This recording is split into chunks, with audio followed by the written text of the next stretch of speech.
High বন্ধুরা, আমার ছোট্ট পরিবারে সকলকে স্বাগত। ভরা বর্ষায় সুন্দর সুন্দর সব জলপ্রপাত ও সুন্দর প্রকৃতি উপভোগ করতে আজ আমি যাচ্ছি রাঁচি। হাওড়া থেকে রাত 9:10 ক্রিয়াওগা এক্সপ্রেসে উঠে পড়ব।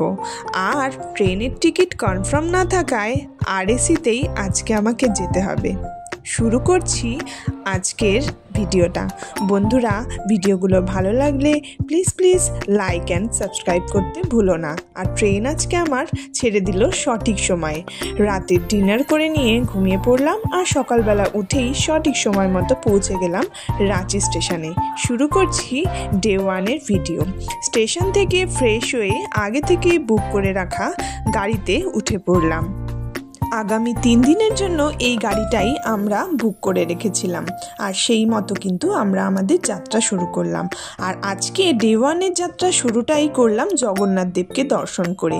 বন্ধুরা, এই মন্দিরটা কিন্তু ঝাড়খণ্ডে খুবই বিখ্যাত।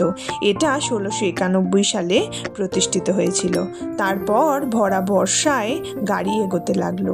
বাইরে সুন্দর সব প্রকৃতি উপভোগ করতে করতে এগিয়ে চললাম নেতারহাটের দিকে। আর আমরা রাস্তায় দেখেছিলাম একটা বিচারালয় ঝাড়খণ্ডের, আর দেখেছিলাম একটা ইন্টারন্যাশনাল স্টেডিয়াম। ভরা বর্ষার জন্য সেই ভিডিওগুলো আর আমার করা হলো না। এখন আমরা যাচ্ছি লাতেহার জেলার উপর দিয়ে। পৌঁছতে হবে আমাদেরকে নেতারহাট। রাঁচি থেকে নেতারহাটের দূরত্ব প্রায় 193 কিলোমিটার, আর সময় লাগবে 4 থেকে 5 ঘন্টা। একটু সময় লাগবে, কিন্তু সুন্দর জিনিস দেখতে গেলে একটু তো অপেক্ষা করতেই হবে, তাই না বন্ধুরা? ঝাড়খণ্ড রাজ্যের লাতেহার জেলার দক্ষিণ বিভাগের পালামুর টাইগার রিজার্ভের মধ্যে দিয়ে এই বনের মধ্যেই কিন্তু রয়েছে জলপ্রপাতটি। হাই গাইস, ওই যে দূরেই দেখতে পাচ্ছ লোথ ফলস। বেশ কিছু সিঁড়ি পেরিয়ে পৌঁছে গেলাম লোথ ফলসে। এটা কিন্তু ভারতের 21তম সর্বোচ্চ জলপ্রপাত আর ঝাড়খণ্ডের সবথেকে উচ্চতম জলপ্রপাত। দারুণ এর স্রোত, আর এখানে প্রায় বেশ ঘন্টাখানেক আমরা কাটিয়েছিলাম, কারণ দেখতে দারুণ লাগছিল। তো চলো তোমরাও দেখো।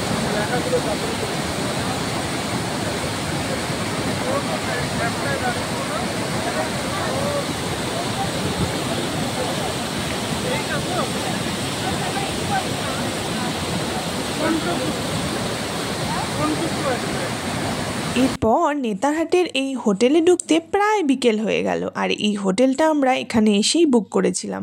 বন্ধুরা, তোমরা যদি আগে থেকে বুক করে আসো সেটাই কিন্তু বেশি ভালো হবে, কারণ এখানে হোটেলের সংখ্যা অনেক কম। প্রায় বিকেল হয়ে গেল লাঞ্চ করতে, আর লাঞ্চ সেরে নিয়ে একটু এদিক ওদিক হাঁটাহাঁটি করে শেষ হলো ডে 1।